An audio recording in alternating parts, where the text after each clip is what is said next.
Halo teman-teman, pernah nggak sih kalian ngerasa di sekolah atau di kampus ada aja orang yang akhirnya dipandang berbeda? Ada yang cepet nangkep, ada yang butuh waktu, ada yang aktif, ada yang pendiam, ada yang punya kebutuhan khusus, atau kondisi keluarganya yang nggak sama dengan yang lain.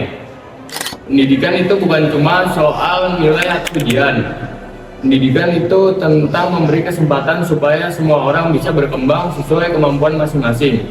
Dan disinilah pentingnya pendidikan inklusif, sebuah sistem yang memastikan bahwa semua siswa diterima, didukung, dan bisa belajar bersama tanpa harus dibedakan.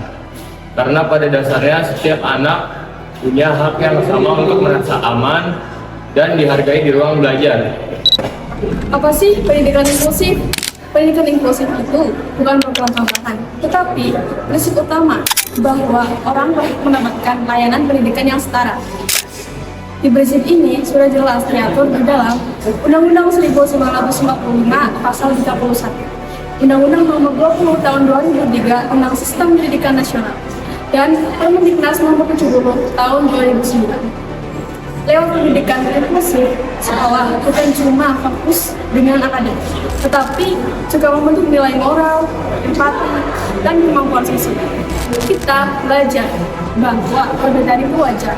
Yang penting adalah bagaimana kita saling menghargai dan saling mendukung.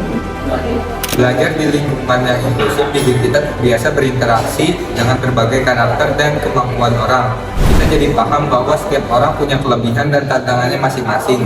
Kemampuan seperti memahami orang lain, bekerja sama, dan beradaptasi itu sangat penting di dunia kerja saat ini. Apalagi di era digital, di mana kolaborasi dan komunikasi jadi kunci. Pendidikan inklusif membantu menyiapkan generasi yang bukan hanya pintar secara akademik, tapi juga matang secara emosional dan kreatif dalam berpikir. Ini yang membuat kualitas SDM Indonesia lebih kuat dan siap bersaing.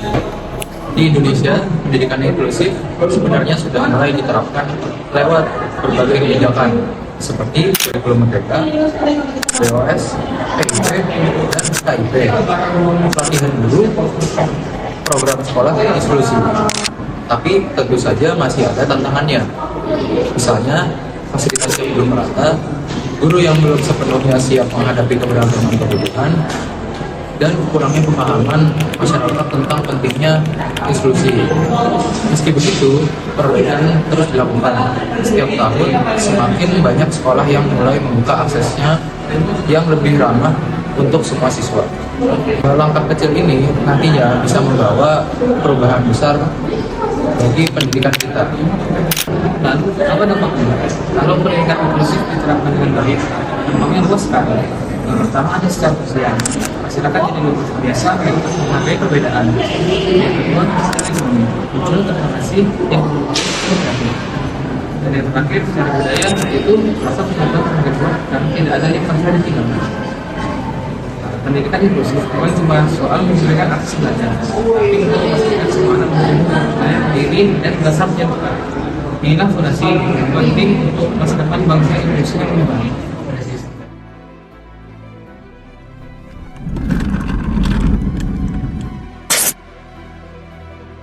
Pada akhirnya, pendidikan inklusif itu bukan cuma soal aturan atau program, tetapi tentang bagaimana kita memperlakukan satu sama lain. Setiap anak punya banyak cara belajar yang berbeda, cerita yang berbeda, dan potensi yang juga berbeda. Tugas kita lah memastikan semua itu bisa tumbuh tanpa takut dibandingkan atau dibatasi. Kalau ruang belajar bisa menerima semua orang, maka generasi yang lahir dari ruang itu juga akan tumbuh jadi generasi yang lebih manusiawi, peka, saling mendukung, dan siap menghadapi dunia yang terus berubah.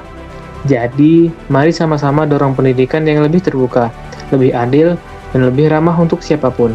Karena masa depan yang inklusif itu bukan cuma dimulai dari hal yang besar, tetapi dari keberanian kita untuk membuka ruang bagi semua.